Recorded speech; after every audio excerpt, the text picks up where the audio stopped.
우리 마태복음 17장 7번째 시간입니다. 마태복음 17장 7번째 시간 증명하는 자의 자세 한 2시간 정도인데요. 증명하는 자의 자세를 먼저 마태 17장 7절로 9절 그리고 베드로후서 1장 16절로 18절까지 우리 같이 한번 봉독하도록 하겠습니다. 예수께서 나와 저희에게 손을 대시며 가라사대 일어나라 두려워 말라 하신뒤 제자들이 눈을 들고 보매 오직 예수 외에는 아무도 보이지 아니하더라. 저희가 산에서 내려올 때 예수께서 명하여 가라사대 인자가 죽은 자 가운데서 살아나기 전에는 본 것을 아무에게도 이르지 말라 하시니. 베드로후서 1장 16절로 18절입니다. 우리 주 예수 그리스도의 능력과 강림하심을 너희에게 알게 한 것이 공교히 만든 이야기를 쫓은 것이 아니고 우리는 그의 크신 위엄을 친히 본 자라. 지극히 큰 영광 중에서 이러한 소리가 그에게 나기를 이는 내 사랑하는 아들이요 내 기뻐하는 자라 하실 때 저가 하나님 아버지께 존귀와 영광을 받으셨느니라. 이 소리는 우리가 저와 함께 거룩한 산에 있을 때 하늘로서 나옴을 들은 것이라. 아멘. 이제 오늘 이 시간에 마태 7장 이제 7절로 9절. 지난 시간에는 예수님께서 왜 자기가 이렇게 왕권을 가졌다라고 하는 것, 그리고 많은 사람을 위하여 십자가에 그 대속의 죽음을 죽어야 하는 것, 이런 것들을 지금은 말하지 말라라고 하셨던가라고 하는 그런 내용들을 말씀을 드렸고요. 그러면 이제 이후에 이것을 다시 말하면 예수님의 왕권과 우리의 구세주가 된다라고 하는 사실을 증명할 때, 다시 말하면 전도자가 될 때 이 말이죠. 전도자의 자세가 몇 가지를 여러분들에게 한번 나누어서 생각해 보고자 합니다. 증거하는 자의 자세. 우리는 지난 시간에 주님의 변모하신 모습을 통해서 그가 가진 왕권의 의미라는 사실을 알아보면서 말미에 잠시 이를 세상에 전해야만 하는 사명을 받은 자들, 곧 전도자라고 할 수밖에 없는 자들의 모습을 잠시 언급해 드렸습니다. 오늘은 그들, 곧 전도자들의 진정한 자세를 한번 알아보도록 하겠습니다. 제가 간혹 가다가 여러분들에게 자주 제시해드리는 증거해드리는 말씀이 요한복음 7장 17절 18절입니다. 세상의 전도자들은 전도자 중에 두 가지가 있다. 하나는 하나님 앞에 보내심을 받은 자가 있고 하나님께 보내심을 받은 자가 있고 하나는 자기 스스로 된 자가 있다라고 하는 것입니다. 그래서 사람이 하나님의 뜻을 행하려고 한다면 이 교훈이 다시 말하면 전도자들의 설교가 하나님께로서 왔는지 하나님께서 보내신 자의 설교인지 아니면 내 스스로가 말함인지를 구분할 수 있어야 된다라고 하는 것입니다. 그 중에 스스로 말하는 자는 다시 말하면 자기 영광만을 구하는 자들이 된다라고 하는 것이죠. 하나님 앞에 하나님께 보냄을 받지 않았다라고 한다면 그들은 이제 스스로의 영광, 자기 영광만을 나타내려고 한다라고 하는 그런 내용입니다. 그래서 이제 이러한 내용들이 뭐 앞으로 다음 시간도 있겠지만 그리고 그 이후에도 계속해서 이러한 내용들, 자기 영광만 구하는 그런 사람들의 내용을 여러분들에게 몇 시간을 통해서 또 다시 다른 내용을 여러분들에게 말씀을 드리게 될 겁니다. 자, 사도 요한의 이 말씀에는 세상의 사명을 받은, 다시 말하면 하나님으로부터 부여받았다고 하는 하나님의 사명을, 신령한 사명을 의미하는데요. 바로 이러한 하나님의 신령한 사명을 받았다라고 하는 사람들, 또 이러한 것을 여러분들에게 언급할 때 세속적인 사명은 여기에서 언급하지 않겠습니다. 세속적인 사명은 뭡니까? 뭐 내가 세상에 쉽게 말하면 정치 권세를 가지고 내가 왕으로서 대통령으로서 아니면 뭐 어떠한 장관으로서 뭐 이러한 것도 있고요. 뭐 세속적인 모습에서는 또 내가 세상에서 이런저런 뭐 연예계에서 그리고 또 어떤 체육계에서 그리고 또 어떠한 그 학문계에서 뭐 여러 가지가 있겠죠. 그런 사명들도 있지만 그런 것은 잠시 여기서 접어두고요. 우리는 신령한 사명이라고 말할 수 있게 먼저 말하겠습니다. 그 내용 안에서 우리는 먼저 흠없는 이라는 말씀을 지난 시간에 잠깐 말씀을 드렸습니다. 이 흠없는 이라는 의미는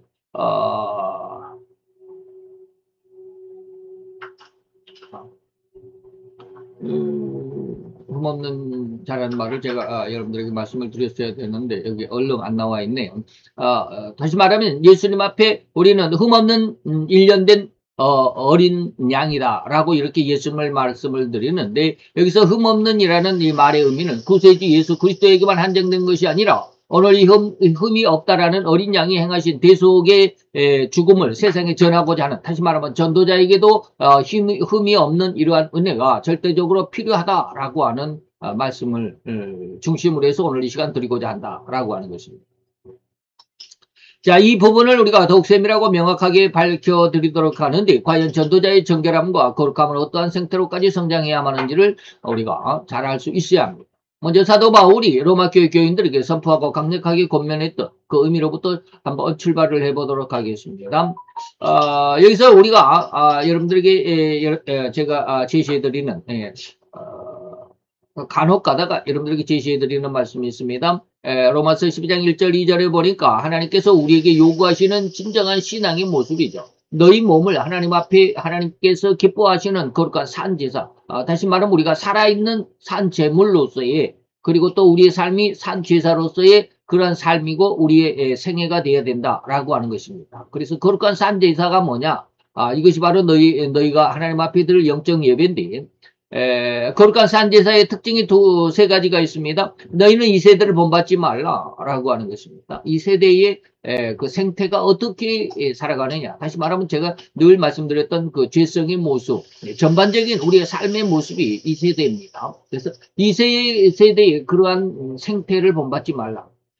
두 번째는 마음을 새롭게 함으로 변화를 받아야 된다라고 하는 것입니다. 그리고 세 번째는 하나님의 선하시고 기뻐하시고 온전하신 뜻이 무엇인지 분별하도록 하라. 오늘 이 로마서 12장 1절로 2절의 말씀이 오늘 주 내용이 될 텐데, 오늘 이 세대를 본받지 않는 거룩한 산 제물에 대해서 여러분들에게 말씀을 드리고요. 다음 시간에는 이제 나머지 두 개, 마음을 새롭게 변화를 받아야 된다. 변화를 받는 마음이 어떤 것인가? 하나님이 선하시고 기뻐하시고 온전한 뜻이 무엇인가? 라고 하는 것을 다음 시간에 말씀을 드립니다. 자, 이 두 구절 속에 로마서 12장 1절 2절 이 두 구절 속에 사도 바울은 강력하게 세 가지를 요구하고 있다고 봅니다. 영적 예배를 드릴 거룩한 산 제사의 제물로서의 성도가 어떠한 것인지, 또 이 세대를 본받지 말고 마음을 새롭게 함으로 변화를 받은 성도가 또한 어떠한 성도인지, 그리고 셋째는 하나님이 이렇게 선하게 기뻐하시고 그리고 온전하신 뜻을 분별하는 성도가 또한 어떠한 성도인지를 우리가 알아야 되겠죠. 바로 이러한 내용 안에서 오늘은 첫 번째로 영적 예배의 의미와 절대로 맥락을 갖지 않은 사도 요한의 외침, 다시 말하면 로마서 12장 1절 2절의 내용과 요한복음 4장 22절 24절 신령과 진정의 참 예배의 모습과 연관을, 다시 말하면 맥락이 같다라고 하는 것입니다. 그래서 우리가 오늘날 아버지께 예배하는 자들은 신령과 진정으로 예배한다. 하나님은 예배하는 자가 신령과 진정으로 예배할 때 그 예배를 받으신다라고 하는 것입니다. 제가 어떻게 하다가 제 마음속에 예전부터 저희 스승 목사님이 아시스의 성자 선 프란체스코에 대해서 한 몇 번 말씀을 하셨습니다. 당시에는 그 포목상, 당시에는 그 옷감 장사를 했던 그 프란체스코의 아버지가 상당히 부자였던 모양이죠. 당시에는 굉장히 상당히 부자였습니다. 그래서 그 아들로서 이제 성 프란체스코가 태어났는데 성 프란체스코가 그 부자의 모든 재물 그리고 부귀와 명성 이 모든 것을 내려놓고 거짓골을 하면서 전도를 했다라는 그런 내용만 말씀을 들었습니다. 그래서 마음속에 늘 성 프란체스코가 누군지 이걸 좀 알아보려고 했는데 그것을 어떻게 제가 뭐라 그럴까, 책을 한 권, 아주 얄팍한 책을 한 권 제가 얻기는 했지만 그걸 어떻게 읽지도 않았습니다. 그러다가 한 3일 전에 이틀 3일 한 2, 3일 전에 인터넷에 보니까 성 프란체스코에 대해서 그 책을 읽어주는 그런 내용이 있더라고요. 그래서 한번 읽어봤는데 3편짜리라 세 강의죠. 한 20 몇 분, 25분 정도로 해서 세 강의가 있는데 별로 아주 핵심적인 것만 이야기를 해가지고 성 프란체스코의 어떤 그 삶, 그리고 어떤 그의 신앙 이런 것들이 자세히 나와 있지 않아가지고 별로더라고요. 그런데 어떠한 그 채널에 들어가 보니까, 13편이 올라와 있어요. 13편. 한 25분 정도로 해서 더 긴 것도 있고, 더 짧은 것도 있고, 30분이 넘어간 것도 있지만, 어쨌든지 13편짜리를 이렇게 쭉 들고, 들으면서 지금 8편까지 이렇게, 들어봤는데, 제가 예전에 한 두어 번 그런 아주 오래전에 그런 말씀을 드렸습니다. 하나님의 말씀을 직접 받은 자와 그리고 그 말씀을 전해드린 자의 신앙이 다르다.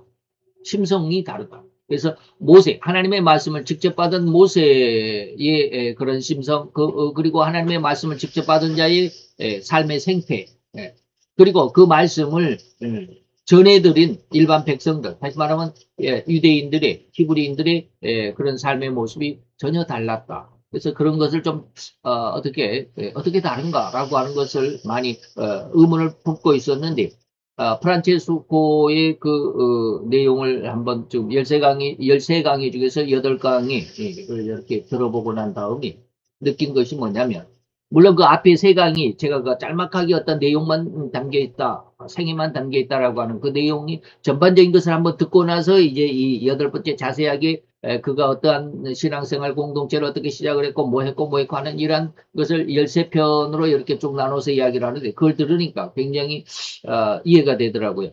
근데 제가 지금 이렇게 말씀드린 이유가 뭐냐면 그 오늘날 제가 아까 말씀드렸던 모세와 유대인들, 모세와 히브리인들의 그런 어떤 차이, 하나님의 말씀을 직접 받은 자와 직접 받은 자로부터의 전해 들은 자 차이가 엄청나다. 바로 여기서 신령과 진정이라는 의미가 그 속에도 적용될 수 있겠다라고 하는 것입니다. 다시 말해 성 프란치스코는 직접 하나님과 대화하면서 하나님 앞에 나아가는 그런 모습들. 물론 제가 지금 추구하고자 하는 그런 성경관과는 조금 다릅니다. 조금 다르죠. 근데 제가 이제 느끼기에는 성 프란치스코는 어떻게 보면 제가 이런 말을 해도 될런지 모르지만 제가 한 800년 선배죠. 800년 정도에 전에 있었던 사람이니까 성 프란치스코는 개인적인 영성을 추구했던 사람입니다. 그래서 내가 하나님과의 그 어떤 교제, 그 은밀한 교제 속에서 그 성품이 변화되어가는 그런 과정이고 저는 이제 그것과는 조금 다릅니다. 조금 다른데 저는 이제 개인적인 영성도 있지만 거기에서 이제 대사회적인이라고 말하기보다는 세상적인, 그래서 하나님께서 제가 이렇게 느끼게 된 거는 너는 흙에서 왔으니 흙으로 돌아가라라고 하는 그 말씀 속에 다 담겨 있습니다. 그리고 창세기 1장 28절 속에 다 담겨 있습니다. 그러니까 그 내용과 제가 이제 제 신앙의 중심을 잡아가고 있는 중에 조금 어떤 방향은 좀 다르지만 신령과 진정이라고 하는 것이 얼마나 중요한지 프란체스코의 그 13편 강의를 다 듣지는 않았지만 지금 그 성 프란체스코가 하나님 앞에서 기뻐하고 즐거워했던 그 신앙의 본 중심. 그런데 그가 이제 프란치스코가 이제 그게 이제 영성 그 수도회의 시작이었는데 물론 그 전에도 수도회가 있었지만 수도원이 있었지만 성 프란치스코가 시작했던 작은 형제단의 그 수도의 이제 쉽게 말하면 제1대 원장이겠죠. 그리고 제2대 원장은 자기를 제일 먼저 따랐던 사람을 자기가 이제 나이가 늙고 그러니까 2대 원장으로 세웠는데 그 사람이 뭐 한 2년, 3년 있다가 죽고 맙니다. 그러니까 건강이 좋지 못했던 것 같죠. 너무 절식을 하다 보니까 건강이 좋지 못했습니다. 그래서 빨리 2, 3년인가 있다가 죽고 말았는데 제 3대 이제 그 수도 원장, 작은 형제단의 수도 원장에 이제 한 13년 정도 원장을 하면서 굉장히 쉽게 말하면 내 개인 감정들, 내 어떤 자기 욕심 이런 것들이 이제 이거 책 내용에는 그렇습니다. 자기 어떤 욕심, 자기 어떤 야망 이것을 펼치기를 굉장히 쉽게 말하면 사회적인 어떤 권세를 추구하는 야망 이런 것을 가진 사람이에요. 그래서 13년을 그가 이제 재임을 하면서 그때 이제 프란체스코는 이제 쉽게 말하면 우리말로 하면 뒷방 늙은이가 되어 있는. 마음에 맞지는 않지만 프란체스코가 3대 회장이 하는 일이 마음에 맞지는 않지만 제가 괜히 자기 어떤 욕심, 자기 어떤 명예, 자기 어떤 이권들을 추구하고 있는 그 모습이 굉장히 마음에 들지는 않았지만 그러나 자기는 자기 영성을 따로 이렇게 추구하면서 나중에는 이제 알몸으로 죽게 되는 알몸으로 내가 나중에 죽으면 제발 나에게 아무것도 옷을 입히지 말고 그냥 맨몸을 흙으로 돌려보내달라라고 하는 그런 영성이 굉장히 엄청난 영성이긴 하더라고요. 엄청난 영성이긴 합니다. 근데 그 상황에서 제가 지금 말씀드리고자 하는 것이 뭐냐면 하나님의 말씀을 직접 받은 자 성프란체스코와 그리고 그 말씀을 받고 그 성프란체스코의 영성을 너무 좋아하고 사모하고 마음의 변화를 받은 사람들이 그 프란체스코에게 모여들었던 그 수많은 사람들 나중에는 감당할 수조차 없을 정도로 많이 모여들었는데 그 중에서 3대 회장 불과 3대 회장입니다. 2대 회장은 뭐 한 2, 3년 만에 죽었으니까 2대 회장은 뭐 이야기를 안 해도 됩니다. 프란체스코가 굉장히 친밀하게 지냈던 사람인 그리고 3대 회장에 갔을 때는 그는 절대로 이 하나님께 직접 은혜를 받았던 성 프란체스코의 영성에 도저히 따라갈 수 없는 절대로 따라갈 수 없는 그런 심성의 모습 그저 인간의 어떤 모습들 오늘날 우리가 이 교권을 장악하기를 원하고 세속적인 어떤 것에서 자기 어떤 이권을 드러내고 명예를 드러내고 권세를 드러내고 내가 무엇인가를 추구하고자 했던 이러한 것들 제가 늘 말하는 죄성에 결코 벗어날 수 없었던 그런 상황을 지금 많이 느끼고 있습니다. 그러면서 이제 물론 제가 아까 말씀드렸듯이 제가 추구하는 영성과는 조금 다를지라도 그분의 영성을 제가 그냥 저희 스승 목사님에게서 한 몇 줄, 단 한 1, 2분 정도에 들었던 그런 내용과 내용 속에서 이분을 이렇게 읽어갈 때 굉장히 많이 영성에 대해서는 마음이 도움이 되지만 제가 이제 또 달리 말씀드린 모세와 유대인들의 내용과 같이 하나님의 말씀을 직접 들은 자와 그것을 전해 들은 자 이것의 차이가 엄청나다. 다시 말하면 죄성은 결코 그렇게 쉽게 해결되는 것이 아니에요. 엄청나게 학문적인 어떤 발전이 있었고 세상적인 어떤 뭡니까 이게 행정 능력 그리고 세상으로 이렇게 홍보할 수 있고 그리고 자기 수도회를 엄청나게 많은 사람들을 끌어모을 수 있는 그런 어떤 그 홍보력은 있었을지 모르지만 자기 욕심은 결코 버리지 못했던 3대 회장과의 그런 어떤 마음속으로의 그 미묘한 갈등 이런 것이 바로 오늘 우리가 이 요한복음 4장에서 말하는 신령과 진정의 예배라고 하는 그 의미 속에 찾아볼 수 있습니다. 자, 들어가 보겠습니다. 여기 신령의 의미를 간단하게 말해서 성령의 인도함을 받아서입니다. 신령이라는 말이 성령의 인도함을 받은 심령을 말합니다. 그리고 절대로 하나님께 나아가는 자, 하나님께 예배하는 자는 성령의 인도 혹은 성령의 역사함으로 동참해야만 합니다. 그죠? 다들 성령의 역사함을 받는다라고 그럽니다. 즉 자기의 의도나 억지의 마음으로 드리는 예배는 하나님에 연락하지 않는다는 사실을 기억해야만 한다는 것입니다. 그래서 이 죄성이라고 하는 것이 오늘날 우리나라만 해도 8만 명이 넘는 그 엄청나게 많은 목회자들, 목사들의 그 임직을 받은 항존직이라고 하는 목사의 임직을 받은 그런 목회자들이 있지만 과연 이러한 말씀 속에 이 신령이라는 말씀 속에 들어갈 수 있을런지 물론 저 자신도 여기에 해당합니다. 제 마음속에도 아직도 많은 성프란체스코의 그 영성을 이렇게 8강까지를 이렇게 들어보면서 많이 부끄러움을 느낍니다. 과연 이렇게까지 사람이 하나님을 추구할 수 있을까라고 할 정도로 어마어마한 자기 영성을 가지고 있는데 그런 것 속에서 보면 성령의 인도함을 받는다라고 하는 것이 그 속에 아주 절실하게 묻어 있습니다. 그래서 우리가 자기의 의도 그리고 억지로 하나님 앞에 드리는 그런 예배 이것은 결코 하나님이 연락하지 않는다는 사실을 기억해야만 하는데 이것을 일반 성도들뿐만 아니라 방금 말씀드렸던 불과 2대, 3대에 내려가는 3대 회장조차도 이 말씀 속에 함께하지 못했다라고 하는 것을 저는 느껴봅니다. 자, 이사야서 1장 11절로 14절에 이렇게 쭉 봅니까? 하나님께서 이렇게 이야기합니다. 너희가 내 앞에 많이 모여서 정말 웅성웅성거리고 그냥 막 소리를 통성으로 기도하면서 하나님 앞에 찬양하고 예배하고 기도한다 할지라도 너희가 내 앞에 보이러 오는 그 모습을 보니까 내 마당만 밟는 파일 뿐이다. 헛된 재물을 가져오고 있다. 재물을 많이 가지고 오고는 있는데 교회가 부흥할 한 것만 같은데 실상 그 재물은 하나님이 받을 수 없는 헛된 재물이다. 그리고 너희의 분양, 너희의 기도는 내가 가증히 여기는 기도일 뿐이야. 너희 욕심만을 구하고 있고, 너희가 세상에서 잘 나가기만을 성공하고, 남에게 보이고자, 남에게 자랑하고자, 나 이런 사람이야. 라고 자기를 보이고자 했고. 그리고 너희의 월삭, 쉽게 말하면 11조 같은 것이죠.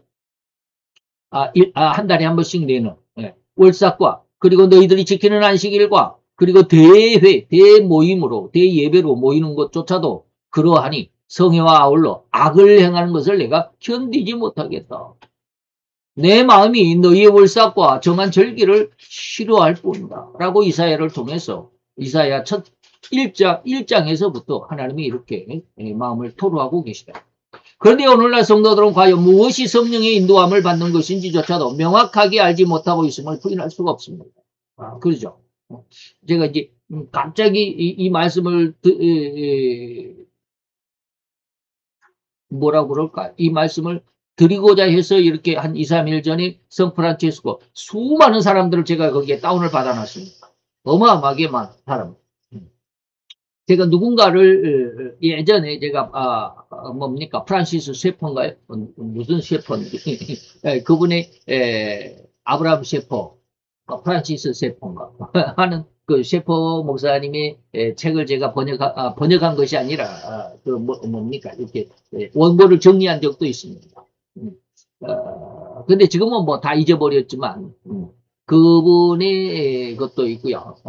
아주 유명한 옛날 우리 고전의 그런 신앙의 선배들에 대한 것들 많이 제가 다운을 받아놨는데, 그분들의 영성을 지금 한번 보자. 왜 지금 제가 추구하는 기도에 대해서 하나님이 분명 이 안에서 무엇인가를 알게 하실 것이다라는 그런 느낌, 그런 생각을 가지고 이렇게 해놨는데, 그 중에 가장 먼저 지금 샌프란시스코에 대해서 지금 한번 들어보고 있는데, 과연 그 안에서 방금도 말씀을 드렸지만 수없이 많은 사람들, 갑자기 늘어나는 그 엄청나게 많은 그 제자들 속에 과연 성령의 인도와 성프란체스코가 경험하고 그것을 따라가고 있는 그 영성을 과연 이들이 다 이해하고 있는지 정말로 좀 답답한 마음이 없지 않아 있습니다. 어쨌든지 그렇습니다. 그저 마음이 어떤 뜨뜻한 느낌이 성령의 감동이란 말입니까? 흔히들 뜨겁게 찬송하다가 마음에 강한 감동이 오면 울고불고 난리법석을 부리는 것이 성령의 감동이다란 말입니까? 엘리야가 하나님을 만났던 느낌을 우리는 깨달을 수 있어야만 합니다. 엘리야가 그 호렙산으로 가는 중에 어떤 그 산 중턱의 동굴 속에 있었죠. 그리고 거기에서 여호와 하나님께서 이야기합니다. 마지막에 엘리야야 네가 어찌하여 여기 있느냐라고 물으실 때 하나님을 이제 만난 거죠. 그 묻기 전에 이 하나님을 만나기 위해서 엘리야가 동굴 속에 기도하고 있을 때 하나님이 갑자기 그 앞에 환상을 보여줍니다.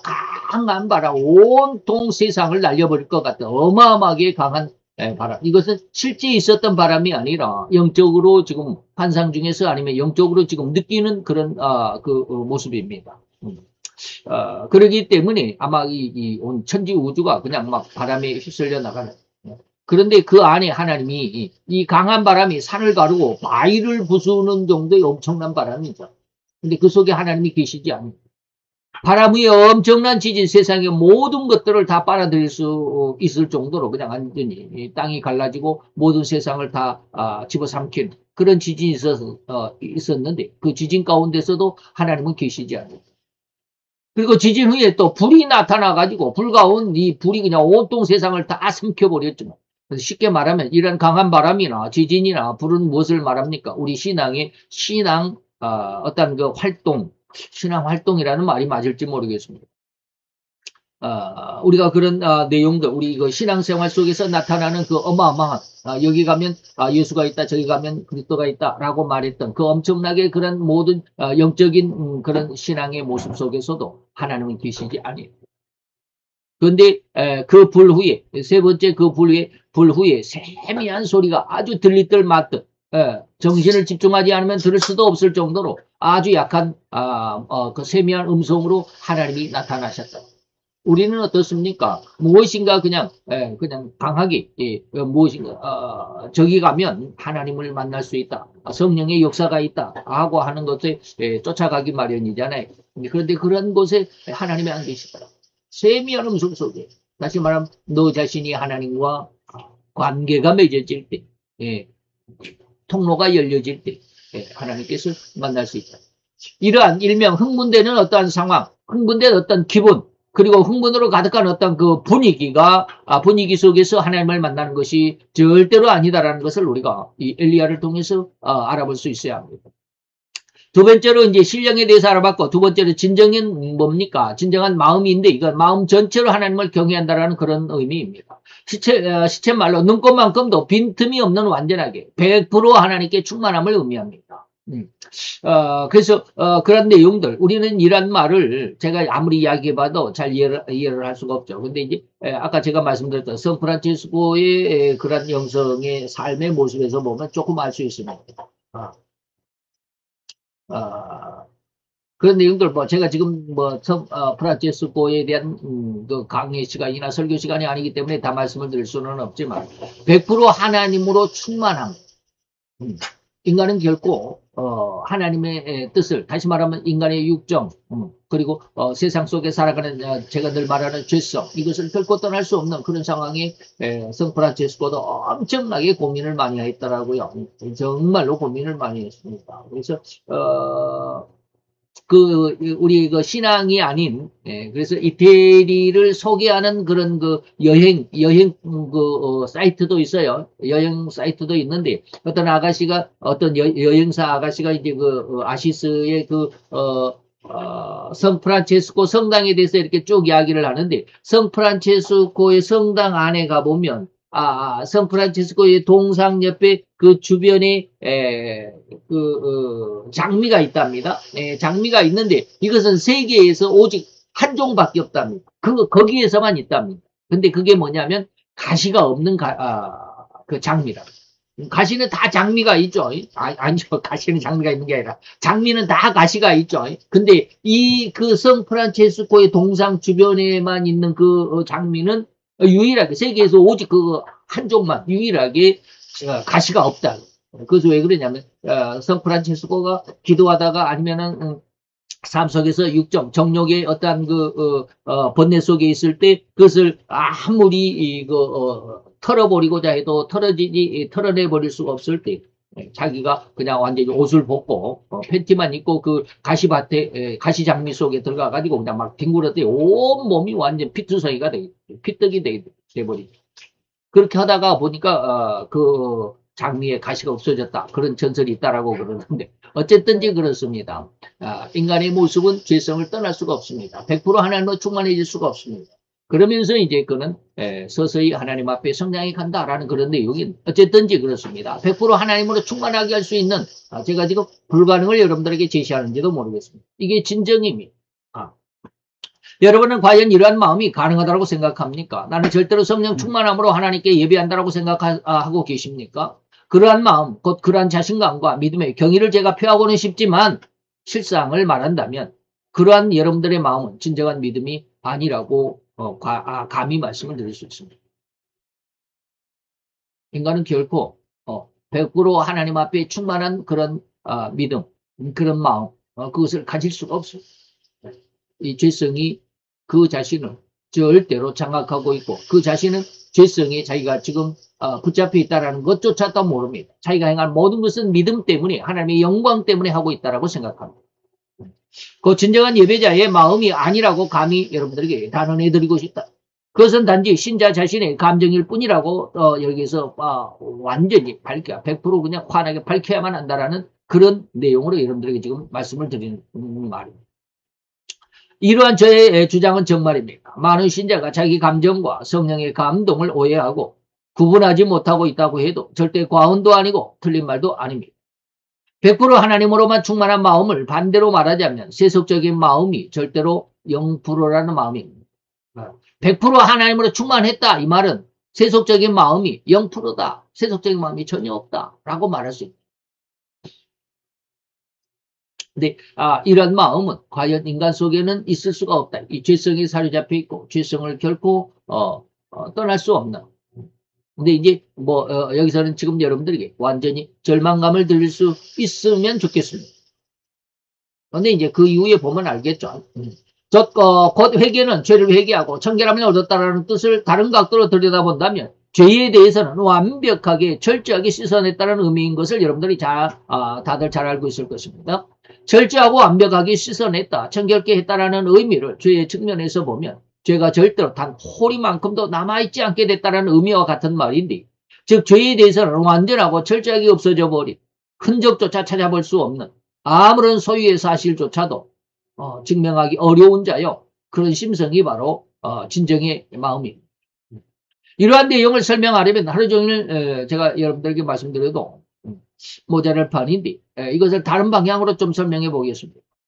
즉 죄와 죄성을 회개한다라는 말은 너무나도 많이 그리고 자주 드린 그런 단어입니다. 다시 한번 이제 죄성에 대해서 여러분들에게 반복해 드리는, 그리고 회개한다는 의미는 또 다시는 그렇게 회개한 죄와 죄성, 그리고 그 죄와 죄성을 행한 죄의 말과 행동은 마음조차 완벽하게 없는, 그런, 내가 회개했다면 그 회개한 내용은 다시는 내가 내 마음속에도 없는, 다시 말해 0%가 되는 그러한 정결한 마음으로 변화되었다는 의미가 바로 진정이고, 그것이 회개라는 의미일 뿐입니다. 다시는 그 죄를 짓지 않는다라는 말입니다. 이 말을 이해할 수 있기를 바랐는데요. 굉장히 어려운 말이기도 합니다. 현실 속에서는 너무 어렵습니다. 그래서 제가 요즘에 지금 여기 우리가 17장이잖아요. 그래서 지금 오늘 9월 19일이죠. 9월 19일 원고인데, 제가 지금 이렇게 보면 19일이면 다음 주 한 주, 그 다음에 11월 4주, 그러면 5주 후에 지금 원고를 지금 작성하고 있습니다. 5주 후에 원고 작성 속에서 이제 오늘 이 17장에서 귀신 들린 아들을 데리고 온 아비의 그 호소가 있죠. 내 아들을 좀 고쳐달라. 네. 그가 정신없이 그냥 불에도 뛰어들고 물에도 뛰어들고, 그러니까 그냥 곧 타져 죽을 것만 같고 물속에 빠져 죽을 것만 같은 그런 아주 위험한 상황을 늘 겪고 있으니까 얼마나 그 아비가 답답하겠습니까? 그 아비의 호소에 대해서 지금 원고를 작성하고 지난 주간까지 작성을 했습니다. 근데 그 작성은 뭐냐면 결코 하나님 앞에 절망의 상황 속에서라도 아무리 기도해도 들어주지 않을 것 같은 그런 절망의 상황일지라도 절망하지 말라. 그런 내용의 원고를 썼습니다. 근데 지금 제 마음속에는 너무 힘들기 때문에 모든 것을 포기해버리고 싶을 그런 정도의 그런 마음입니다. 그러니까 쉽게 말하면 지금 제가 뭘 이야기하려고 하냐면, 하나님의 약속은 결코 너희들이 포기하지 않으면, 내가 아무리 그 수로버리게 여인처럼 대꾸도 안 하고 나는 이방인의 자녀들에게는 보내심을 받은 적이 없다라고 이야기도 하고, 내 자녀의 떡을 취해서 개들에게 주는 것이 마땅치 않다, 그건 옳은 일이 아니잖아 라고 이렇게 멸시하고 천대하고 모멸감을 주었다 할지라도 이 여인이 떠나지 않았잖아요. 그 예수님을 버리지 않았습니다. 그것이 바로 하나님이 원하시는 믿음이다 라는 그런 내용이거든요. 5주 후에 원고가. 근데 지금 내 마음은 지금 모든 것을 다 내려놓고도 싶어요. 원고는 그런데 내 마음은 지금 그것을 따라가지는 못하고 있는 것입니다. 지금 이것이 그것입니다. 죄에 대해서는 완전하고 철저하게 없어져 버린, 흔적조차 찾아볼 수도 없고 아무런 죄를 소유한 사실조차 증명하기 어려운 그런 심성이 되어야 되는데 아직은 거기까지 성장하지 못했다. 그걸 지금 여러분들에게 그래서 많이 어렵다라는 것이죠. 세속적인 마음이 0%가 된다라는 것이 그렇게 쉬운 일이 아닙니다. 이러한 내용을 설명하려면 뭡니까? 0%가 된다라는 것을, 마음의 변화가 된다는 의미가 회개라는 의미일 뿐입니다. 다시는 그 죄를 짓지 않는다라는 것을, 이것을 잘 이해할 수 있기를 바랍니다. 자, 예수님이 바로 이제 죄성까지, 죄와 죄성을 회개했다라고 할 때, 죄를 회개하실 때 늘 여러분들에게 이제 마태오 5장에서 앞에서 이야기했지만 가난이라고 하는 것, 이것은 페레스와 푸토코이라고 하는 가난의 의미가 두 가지가 있는데, 이 가난이라고 하는 것은 영이 가난할 때를 푸토코이라고 한다. 영이 가난할 때. 페네스는 뭐다? 물질적으로, 경제적으로 이 말이죠. 경제적으로 가난할 때 이것은 페네스지만, 여기에서 예수님이 말할 때 회개하는 자는 심령이 가난한 자는 했을 때 이 푸토코이라는 가난을 쓰는데, 이때는 뭐다? 영이 마음에 물질이 없어, 돈이 없어서 가난한 게 아니라 영이 가난해 있을 때다. 라는 타임을 사용했습니다. 그 다른 말로 하면 거지라는 말로 거지라는 말로 제가 바꿔봤습니다. 우리 말로는 거지 중에 상거지라고 할 정도로 아무것도 가진 것이 없는 완전한 무일푼의 상태를 의미하는 것이 거지입니다. 가난입니다. 성프란치스코가 그랬습니다. 어마어마하더라고요. 아직 8강까지밖에 안 들었는데도 정말 대단하더라고요. 사도 바울은 이 상거지의 경험을 고백한 적이 있습니다. 가난이라고 하는 것입니다. 나도 육체를 신뢰하면 나는 육체에 어마어마하게 부자였어. 세상에서 자랑할 만한 것이 너무 많았어. 그런데 이런 것도 다 내버렸다. 8가지를 이야기합니다. 여기서는 7가지라고 했는데 8가지는 이제 가말리엘의 학문이다라고 하는 다른 곳에 갈라디아서의 한계가 나옵니다. 그것까지 하면 8개입니다. 내가 8일 만에 할례를 받았고 이스라엘 족속이고 베냐민 집하고 히브리 중에 히브리이고 율법으로는 바리새인이고 열심으로 교회를 핍박했던 열심당이고 율법에 흠은 없는 자고 그러면서 가말리엘의 학문이다. 8가지죠. 이 모든 것을 뭐 했다? 잃어버리고 뱃을 똥으로 여기서 내버렸다. 이것이 뭐다? 가난이다. 이것이 뭐다? 이것이 푸토코이다. 라고 하는 것입니다. 근데 우리는 이런 것들을 많이 둘러쓰고 있잖아요. 우리 사회가 유대인들처럼 신앙 중심의 사회가 아니고 우리나라 대한민국은 신앙 중심의 그런 유대인, 이스라엘과 같은 그런 신앙 중심의 사회가 아니기 때문에 사도 바울이 이렇듯 신뢰할 만한 육체의 자랑거리들이 그렇게 귀하게 여겨질 수는 없을 것입니다. 그게 무슨 뜻인지는 잘 모를 것입니다. 여기서 말하는 7가지 그리고 마지막 8번째로서 가말리엘의 학문 우리말로 하면 우리 서울대학 출신이에요. 이런 8가지를 가지고 자랑으로 여기고 있었다라고 했을 때 우리는 이게 뭐 8일 만에 할례를 받는 게 뭐가 그렇게 대수야. 이스라엘 족속이라는 게 내가 대한민국 국민이라는 게 요즘에는 좀 창피하기도 합니다.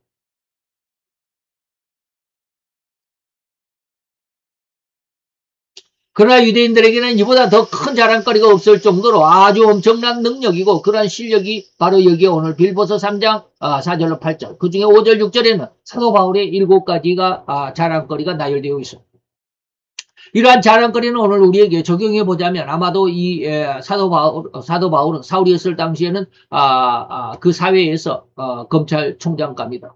대단한 사람이다. 이 사람은 앞으로 장래가 촉망된 사람이야. 라고 해요.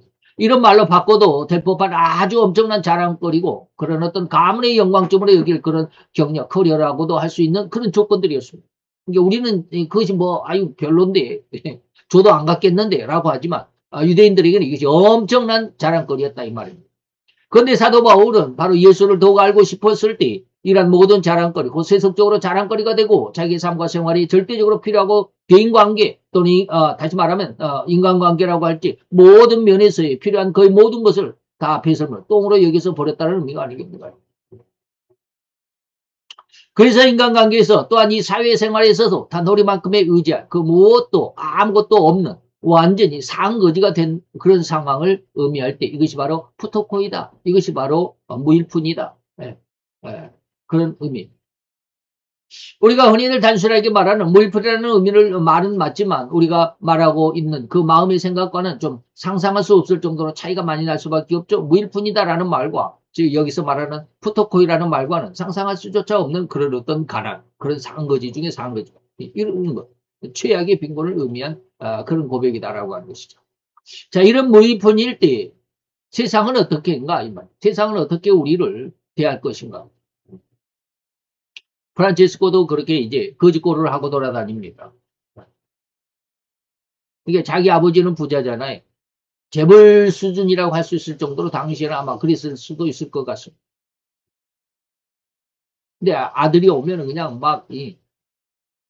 길거리에서 그냥 그 거짓고를 하고 오면 아버지의 경쟁 상인이 이렇게 프란체스코가 거짓고를 하고 이렇게 오면은 그냥 끌고 와가지고 프란체스코 아버지 앞에다 놓고 네가 자랑하는 네 아들의 모습이다라고 막 그렇게 비아냥 걸고 얼마나 모멸감을 줬겠습니까? 그러면 아버지는 어마어마하게 화가 나겠죠.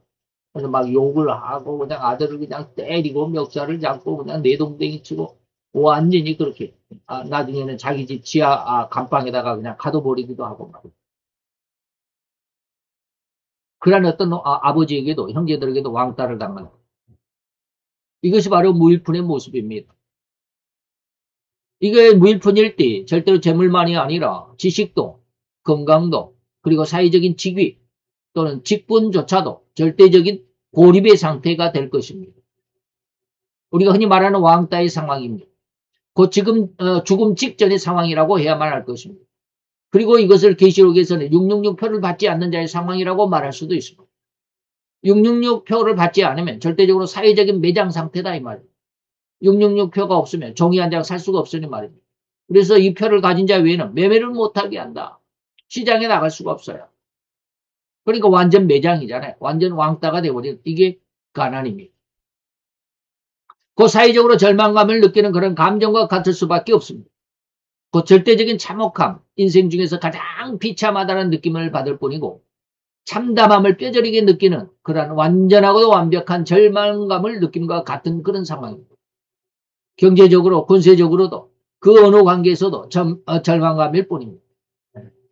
진퇴양난이고 사면초가의 상황에서 절대적으로 완벽한 참혹한 그 비참을 느낄 것이 바로 이 부토코의 가난의 그런 모습입니다.